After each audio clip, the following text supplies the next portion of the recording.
Natal, capitale de l'État du Rio Grande Norte au Brésil, située à environ 2000 km au nord-est de Rio de Janeiro, s'apprête à accueillir sur sa base aérienne les forces militaires de 5 pays.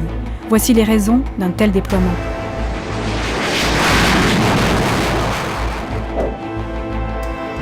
Le 1er mars 2010, les Rouges envahissent le territoire du pays jaune. Suite à cette offensive, la marine et l'aviation du pays jaune devinrent inopérantes. Seule la moitié des troupes terrestres survécurent. Les troupes rouges avaient exécuté de nombreux soldats jaunes. Le pays jaune demanda de l'aide, et les troupes bleues furent déployées le long de la frontière. Le pays bleu suggéra une intervention militaire internationale. En avril, une résolution fut adoptée pour le retrait des troupes rouges du territoire jaune. Une formation de maintien de la paix fut décidée. Les Bleus prirent le commandement de la coalition. Dans un premier temps, ils recherchèrent une solution politique à la crise. Mais face au refus des Rouges pour la négociation, un ultimatum fut fixé pour le 4 novembre 2010. Les négociations ont échoué avec les Rouges. Aucun accord n'a été signé. La coalition se prépare pour une attaque. Les avions sont en route.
Nous sommes dans la 5e édition de l'exercice Cruisex.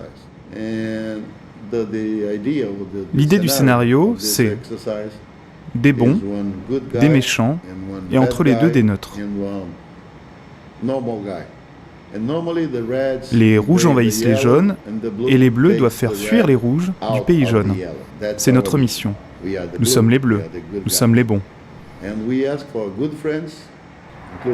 Et nous demandons à nos amis, dont la France, de faire partie de notre coalition pour chasser les rouges hors du pays jaune.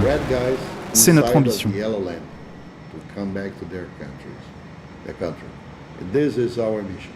Le détachement français, environ 150 personnes, un petit peu plus. Une grosse structure pilote-mécanicien pour faire voler les 4 Mirage 2000-5 et les 4 Rafales.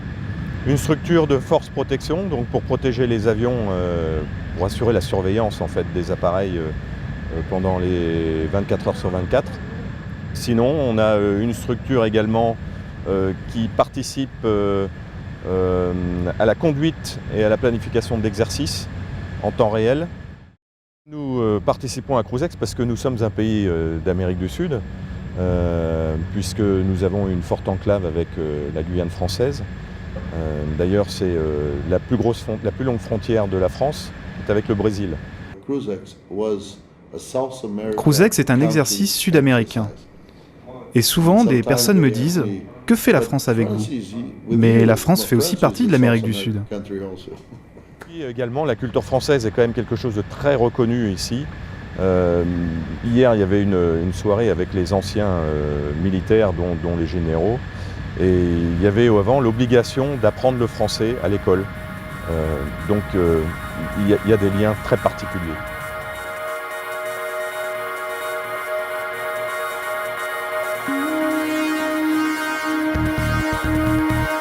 Évidemment, cette édition-là, c'est l'avenue du Rafale. C'est le déploiement du Rafale dans l'hémisphère sud. C'est la première fois également. Donc c'est vraiment le point, je dirais, principal, nouveau de Cruisex 5 par rapport à Cruisex 4.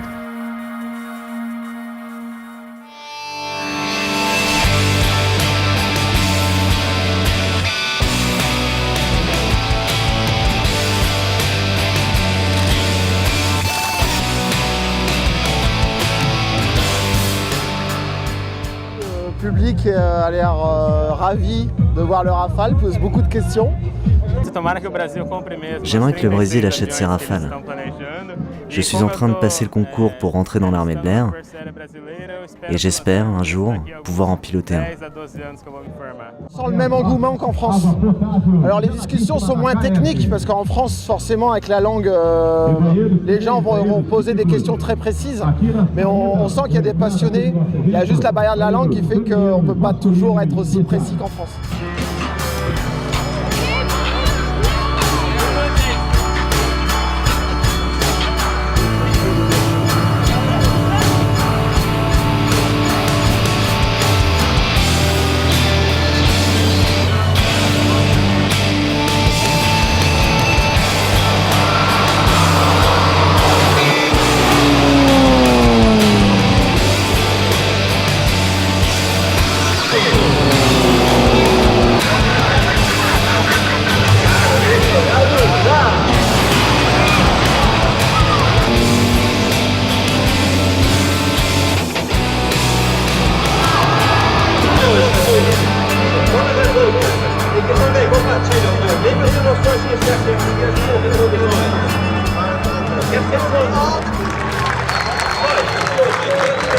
Ouais, ils sont très accueillants, ça c'est sûr. Je ne sais pas si en France on aurait le même accueil. Ils sont prises, hommes, femmes, vraiment tout, même beaucoup d'enfants, et on les prend dans les bras, etc. Et c'est pas forcément l'intérêt que de l'avion, c'est aussi, il y a un côté humain là-dedans, où ils veulent avoir le pilote avec l'avion. Donc c'est beaucoup de photos.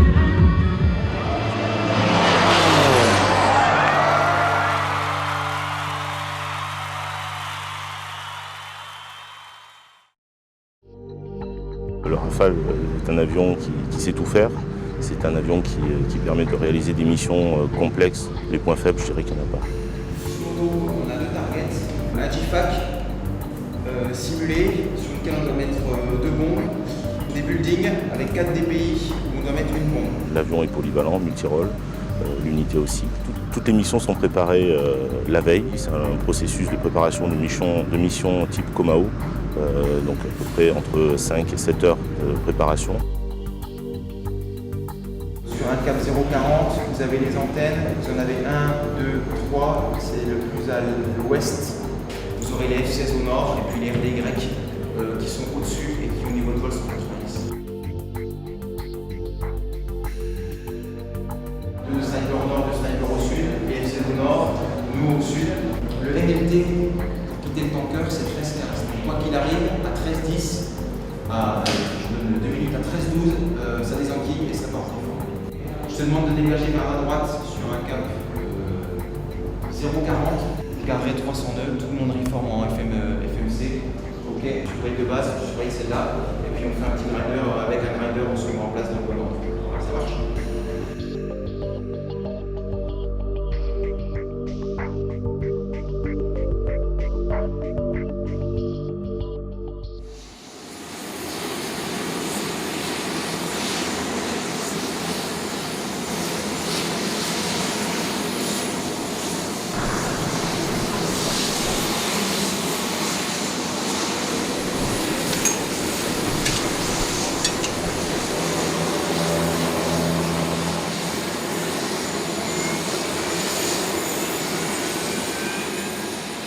Essentiellement à Dijon, comme vous le savez, c'est la défense aérienne.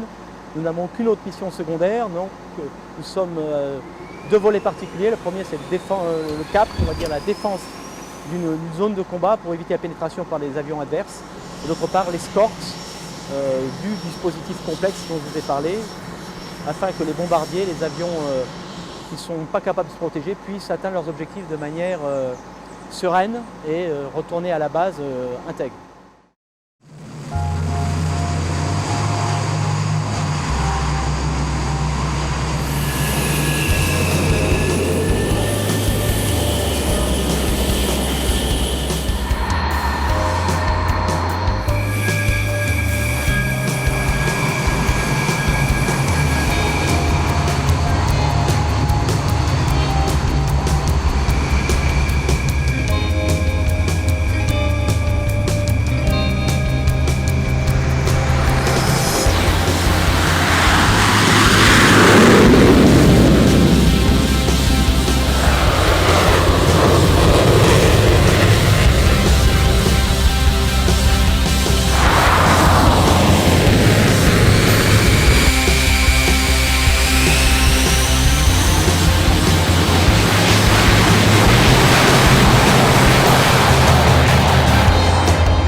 Escortés donc par des Mirage 2000 de la force aérienne brésilienne, des F-5, des F-16 chiliens qui participent à l'exercice, des F-16 américains.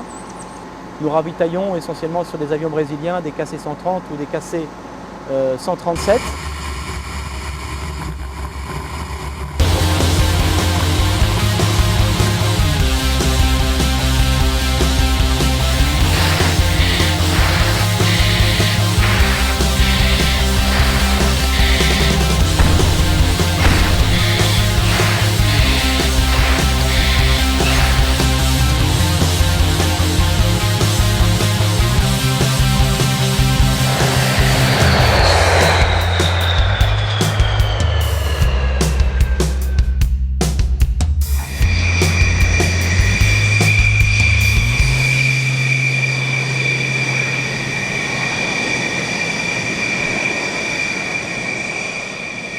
Les objectifs, je dirais, globaux, généraux, c'est d'avoir des contacts, ça c'est clair. La première chose, c'est de se connaître.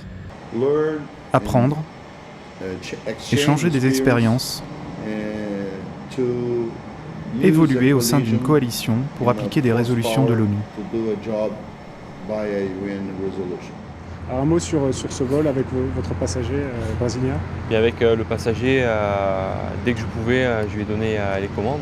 Il a pu profiter pleinement de piloter un petit peu le Rafale à chaque fois qu'on en avait l'occasion. Et je pense que vous pouvez maintenant lui poser la question s'il l'apprécie ou pas. Le cockpit est très confortable.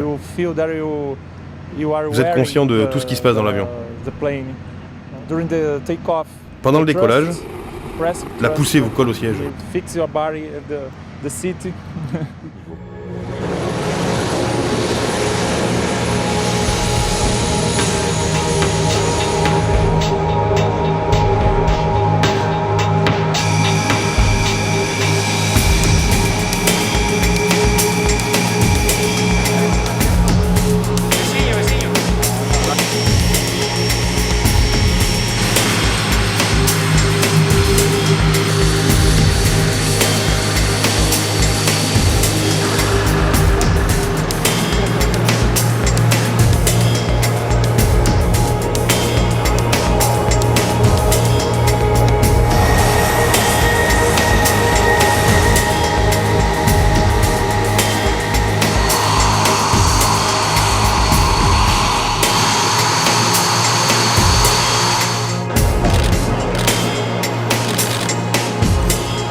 com a Itália, futuramente controle a mobilidade das tropas brasileiras, não só da Força Aérea, como também do Exército da Marinha, para levar a presença.